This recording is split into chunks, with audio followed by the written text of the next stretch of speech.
I struggled my entire adult life with my weight just sort of fluctuating. I had a baby. Most women don't get that to their pre-pregnancy weight in the first year. I think only 50% of women get to their pre-pregnancy weight within the first year. And I did it in the first like 3 months. Abby, welcome to the show. We are excited to have you on. A little bit on Abby, guys. So Abby basically came through our program and she did 90 days and she lost 30 pounds in 90 days, which is pretty amazing. Am I right about that? Was that 30 Yeah. pounds? Yeah, almost 30 Okay, pounds. awesome. So tell us when you first started, where were you weight wise? Yeah, so when I first started, I was actually about 2 months postpartum, and I was around 163 pounds. I had lost like 25-ish pounds postpartum at that point, just from having the baby. But I was also uh, more than I wanted to be because post COVID, I gained quite a bit of weight and then obviously gained a lot of weight with pregnancy. And so I really wanted to take ownership of my life and get control of my weight and my body. And so I was around, I want to say like 163-ish pounds when I started working with JT, and That's I'm right. 5'5" for context. That's amazing. So for clarity here, you were 2 months postpartum, right? When you Yes. came onto the program. Yeah. Okay. Tell us a little bit about like what were your biggest pain points before coming into the program? Oh gosh, yeah. So my biggest pain points were around basically just lacking confidence in my body. Like my whole adult life, I've sort of fluctuated up and down. And I, prior to getting pregnant, was in the gym all the time, like 5 or more times a week. But I didn't look like I was in the gym all the time. And so that was a real struggle for me, was feeling like I was lifting so much and working so hard and not really seeing progress. And I'd seen other personal trainers, other fitness people who encouraged me to do all these exercises that I hated. I hate doing hip thrusts. There's certain things I'm just like, oh, why do I have to do hip thrusts? But I had to do all these exercises that I hated and I wasn't seeing progress. And so prior to getting pregnant, I lost about 7 pounds in 2 months. And it was really slow and it was really hard and just a lot of effort. And so that was my biggest pain point, was feeling like I was working really hard and not seeing results, and then also the lack of confidence in my body. When you say you were going to the gym a lot, how many days a week were you going to the gym? Pretty much like 5 to 6 times a week. I Wow. was really, really active. Yeah. I'm not sure if you had any kind of monitoring going on, but calorie wise, you were probably, if you were there for at least an hour and you're telling me you were mostly doing HIIT training, right? High Mostly intensity interval lifting, training. mostly doing like Okay. lifting. I did do some HIIT training. I was there for an hour, sometimes an hour and a half. And Wow. calorie wise, and I don't know if I was tracking my calories properly or not, because my prior coach had suggested I wasn't tracking properly because I was pretty much eating like 1,300 calories, 1,400 calories a day, and feeling like, how am I gaining weight? Like I had lost some weight prior to the pandemic, and I was at a really comfortable weight like in February 2020, and then when the pandemic hit, I stopped going to the gym because gyms closed. But yeah, I felt like I wasn't really eating a whole lot, and I was hungry all the time, and still creeping up in weight every month for some reason. That's incredible. And that's one of the things that I mention oftentimes with counting calories, macros, or points is that those systems can be so deceitful because if you're not tracking correctly or your labels aren't right or your brands aren't right and you're using, some kind of tracker, it's very, very deceitful. And it may say 1,400 while you're maybe on 2,300. And then it's very, very restrictive. In the short term, you see some results when you count those calories or macros correct, but then long term, it's not sustainable. So then, Yeah, who's Abby, tracking the Chick-fil-A sauce? It's like 100 calories per tablespoon. Like that's wild. exactly, exactly. So how did you hear about the Empty Your Bucket plan? How did you hear about me? I heard about you through Ashley Empowers. I was watching one of her videos, and she had a video that was like, I forgot exactly what it was titled, but might have been her second video she made about her weight loss journey and Mhm. how she basically just walked and focused on nutrition. And she looked like she worked out, and I was like, wow, how did she have such amazing Oh, sorry, I hit my microphone. How did she have such amazing progress in the time frame that she suggested. And so I immediately reached out to you as soon as I saw Ashley and Power's video.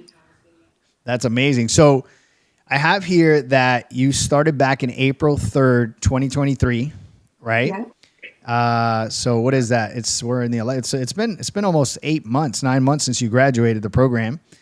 You started at 161.8 pounds, and our goal was to get you to 135, 140, which was between 25, 30 pounds.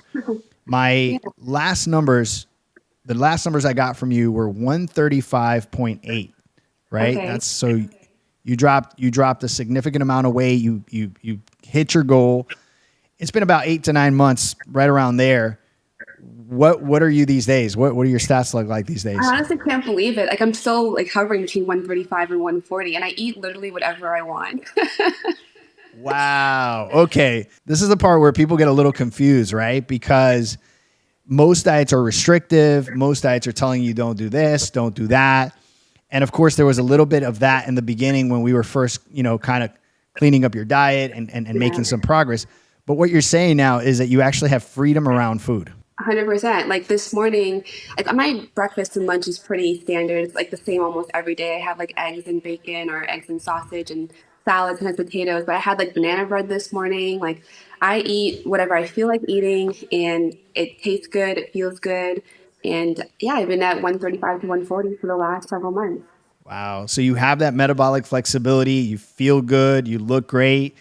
What would you say was like the number one thing that changed for the positive with you doing this program? Of course, all the visual stuff. You've lost the weight. You look great. But Thank what you. other components, maybe intrinsic components that most people don't even acknowledge when they're successful on a plan like this? I think the number one benefit for me has been the shift in my confidence and how that's translated with my marriage. And so I don't want to give too many details, but when you're not confident in your body, it's really hard to be enthusiastic and, in the bedroom and all that. And Yeah. Yeah. so having that confidence, like my husband never made me feel unattractive or anything like that. But he is like built like Thor. I'm not even kidding. Like he's so muscular. And so for me, it's like I delight in the way he looks, and I want him to delight in the way that I look. And it's been really great to be able to feel that confidence again in the bedroom. And a close That's second amazing. would be the freedom around, not the freedom, sorry, the ease with which I can plan meals now. I don't spend too much time meal planning because my meals are pretty straightforward. It's really easy to plan meals, and it saved me so much time.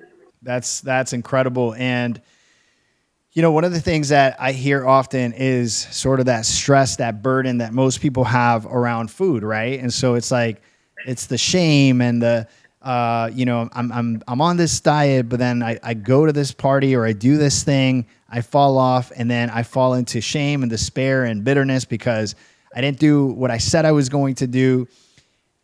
What would you say, like right now around food? You say, of course, you have freedom.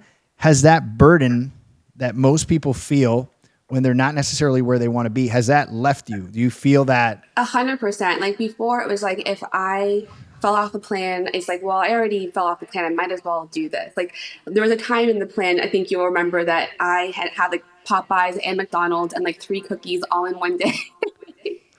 And it's like before it was like, just go for broke then if I messed up. But now I think about it, I was like, okay, well, I had a mishap, but just get back on track. And using the 80/20 rule has been really helpful as well, where it's like I don't have to be perfect all the time. And if I eat something that's not so great or not part of the plan, I just go back to the plan right after that. I don't have to toss away the whole day or the whole week. Incredible. So for those of you guys watching and trying to figure out like what's this whole 80/20 idea, the idea is that we go through 3 phases and Abby went through these 3 phases: reset, reboot, and excel.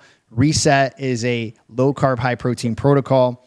Inside of reboot, what we do is we start progressively bringing in slow digesting carbohydrates to get the body ready and let it know like, hey, we're going to jolt you a little bit with a little bit more insulin than we've been doing. And then in phase 3, we basically go into that 80/20, which says 80% of the time you stick to the parameters, 20% of the time you get to loosen up and eat things that you enjoy eating. And that's what Abby's mentioning, is that she has this freedom now around food and she gets to get away with so much, which is pretty amazing. Abby, you are a psychologist, right? Yeah. You work, correct me if I'm wrong, you work mostly with women, right? Tell me a little bit about your mission and what you do. Absolutely. So I am an educational psychologist by training, and Mhm. I have a research background. I don't do like clinical work or anything like that. I don't do therapy. And what I've done is work with women around relationships and dating. That's something that I've done sort of like on the side. And my day job is actually like a pay equity consultant. So I still have like a day job using my psychology skills like for a business. But That's right. I'm trying to do on the side more around the relationship coaching piece because I've seen the impact that my relationship has had on my life and how I was able to attain that. And I want to help other women to do the same. That is awesome. So, understanding the mechanics of the human brain and all these things that are so fascinating. I'm a counselor as well with a master's degree in eating disorders and substance abuse. There's so many parallels with why people have a harder time staying on diets. I'd like to say that 80%, right? This 80% battle is really in your mind. And one of the things that our program really we separate from the other programs is that we focus a lot on those cognitive processes, on focusing mostly on the habits versus shifting your entire concentration on or focus on the scale. With what you know about the mind, what are some of those components, those cognitive components that you learned inside of the program that you were like, okay, yes, I'm familiar with these things, these patterns, or you saw some parallels there? Absolutely. There are so many. That's one of the reasons I really love your program. One of them being around the idea of addiction and the abstinence piece of things. It's like if you want to cut your sugar addiction, you really got to just cut sugar completely for a period of time to get your brain to rewire itself because of um, I don't want to, I'm not a cognitive psychologist, but essentially, Right. you're getting dopamine from the sugar. And so you have to retrain your brain away from getting that high from the sugar. And so I really That's appreciated good. that you encouraged us to do that and got us to do that early because now, like, I just have like a mini pack of Skittles and like I'm okay. Like I don't have to have like a giant thing of Skittles. And so I really appreciated that piece of things with the addiction standpoint and also around habits and what it looks like to build a habit. I love that you talk about Atomic Habits, James Clear's book. It's one of my That's right. favorites. Yeah. And so being able to build habits that are sustainable as opposed to, like for me, tracking calories is just not sustainable. I don't want to have to track calories the rest of my life. And I actually did Noom a couple of years ago for a short period of Yep. time and hated Noom. I just absolutely hated it because it felt so frustrating to have to cut down to 1,200 calories and be counting all the time. And I could never feel full. And so with your program, instead of focusing on the calories, I focused on what I was eating and I felt full through the program.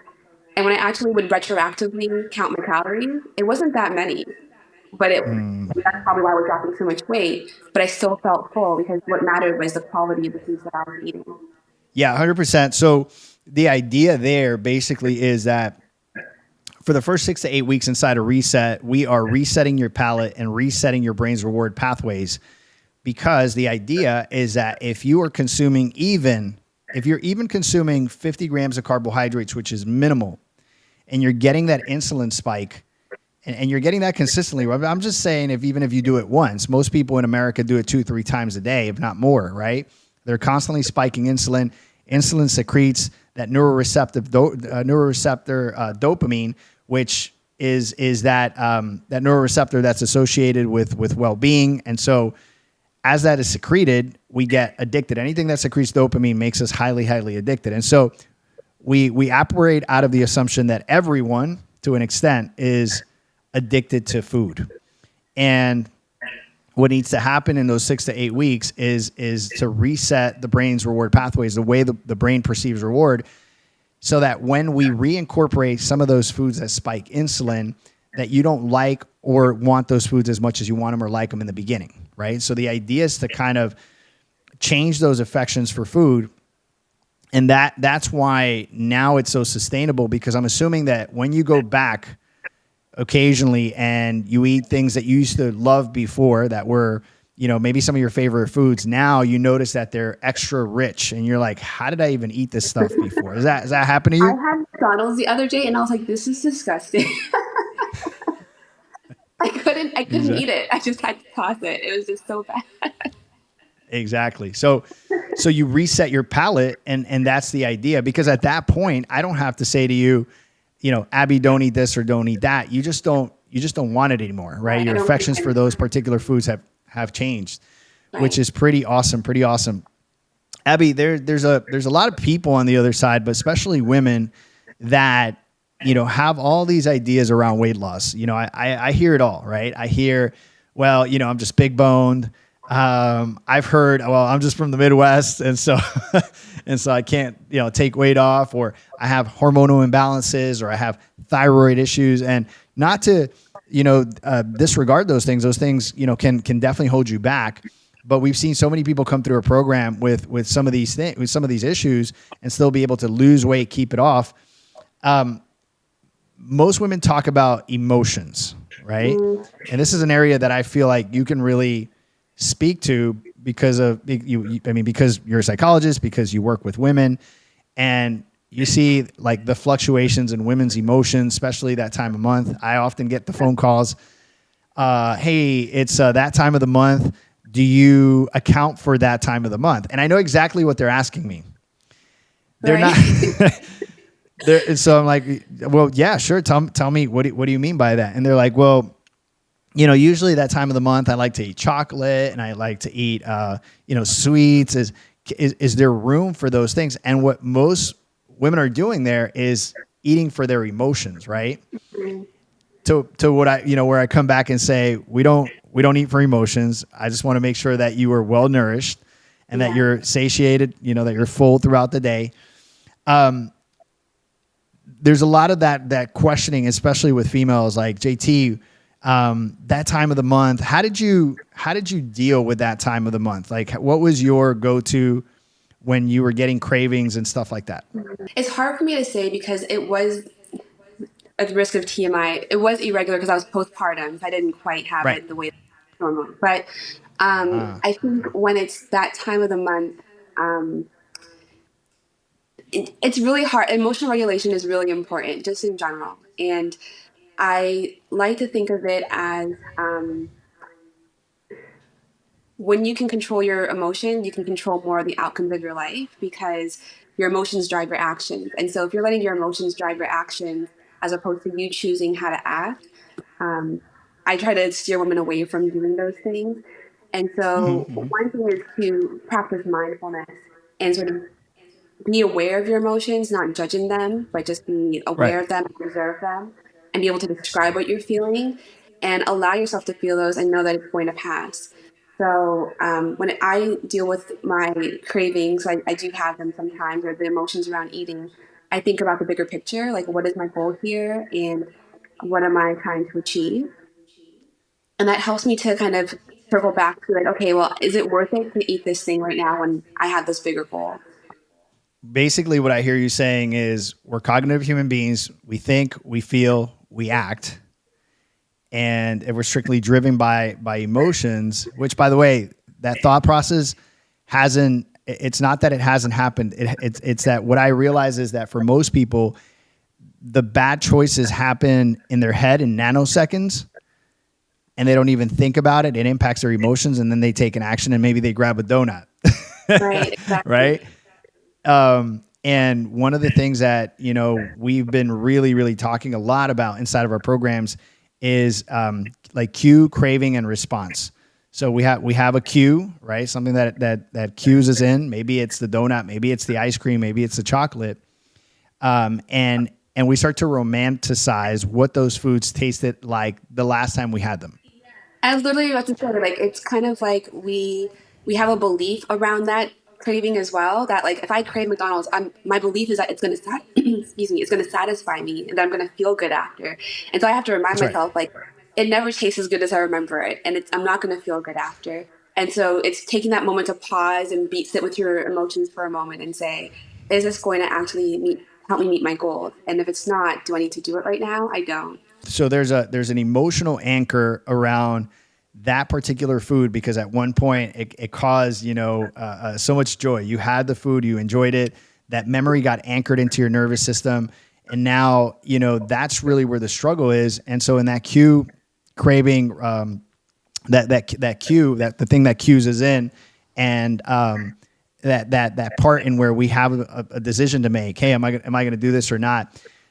One of the things, and I don't know if you remember this, we talked a lot inside of the program around creating visual cues, things that remind us of what we're doing, right? Maybe Right. it's a sticky note, maybe it's your sneakers by the door to remind you to be active that day. Maybe it's you purchasing a treadmill and seeing it and saying, hey, I'm on this program, or opening your fridge and seeing all your meals prep there. Right. And so when there's a cue and there's that craving, those visual cues actually help you move in the opposite direction. And then of course your response is a good one. That's easier said than done.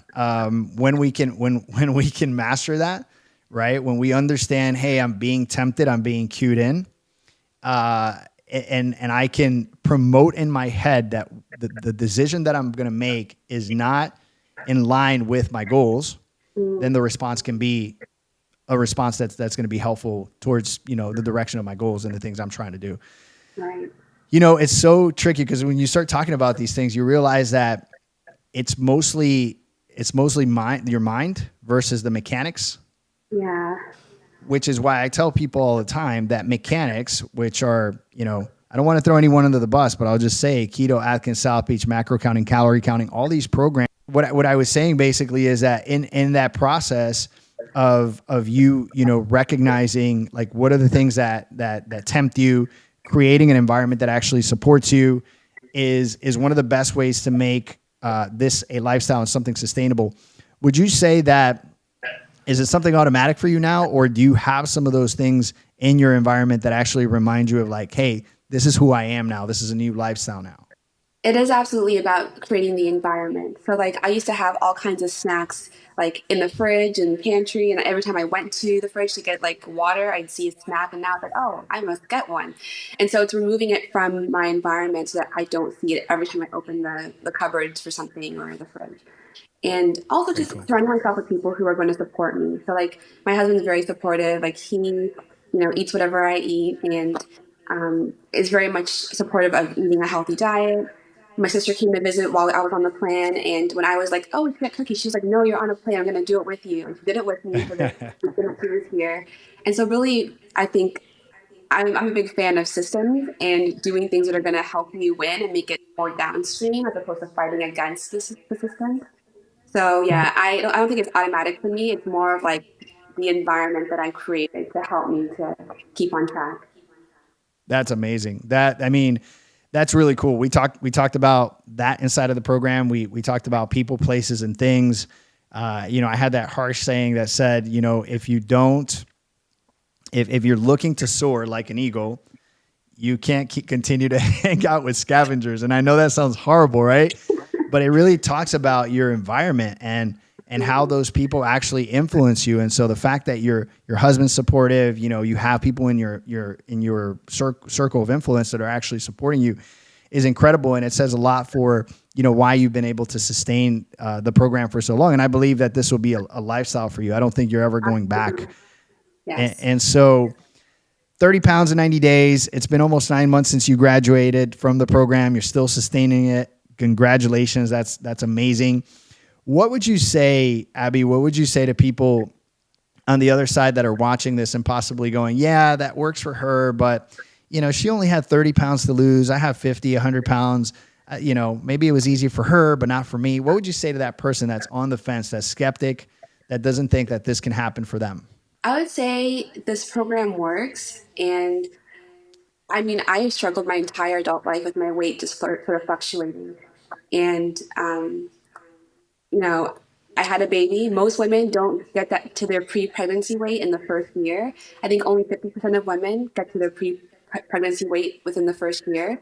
And I did it in the first like 3 months.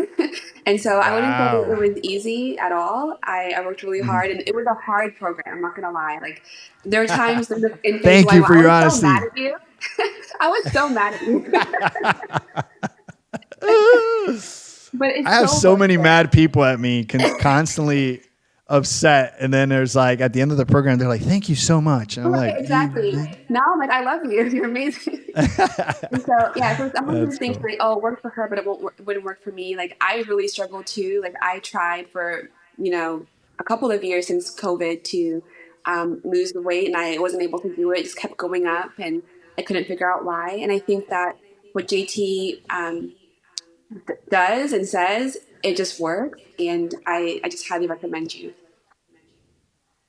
That's awesome. Thank you so much for that. I commend you for your efforts. I commend you for your follow through, your discipline, and I know for a fact that you have people in your circle of influence that you have either consciously or subconsciously influenced in a very positive way. Because I always say this: when we see other people change, it gives us permission to change. Mm, And I think that that's a beautiful thing. And beyond the benefits and the blessings that you've received, you're blessing others through that discipline and that follow through. So thank you. thank Continue to you. be a light in the midst of darkness. And just you have a friend here for life, a coach for life. And I'm just excited. I'm excited for you. And I know this is not just going to impact you, but you're going to leave a legacy for your family of health, which is the Absolutely. Bible says that a righteous man leaves an inheritance for his kids.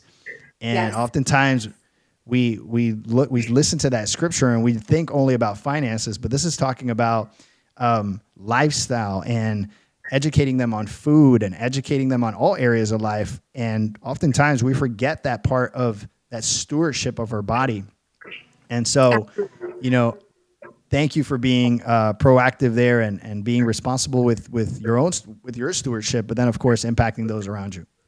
Thank you. And Thank you thanks so for much for being inviting here. me to talk about this. Absolutely. Absolutely. We got to do it again. We got to do it again. Absolutely. Well, guys, thank you so much for joining us. Today, we spoke with Dr. Abby. She came onto her program. She lost 30 pounds in 90 days. She's been able to keep it off. It's been almost 9 months since she graduated the program. As you heard in the interview, she's been able to maintain the weight loss. She has freedom around food. And the truth is that that freedom is available to you as well. I know there are many programs out there that promise all these big things, but at the end, you end up disillusioned and disappointed because you lose the weight, you gain it back. That's not the case with this program. We have a systematic approach that allows you to do exactly what Dr. Abby did inside of her program. We'd love to have you. I hope you've enjoyed this interview. I'm JT Tapias with the Empty Your Bucket Nutrition Plan. I'll talk to you guys soon. Ciao, ciao.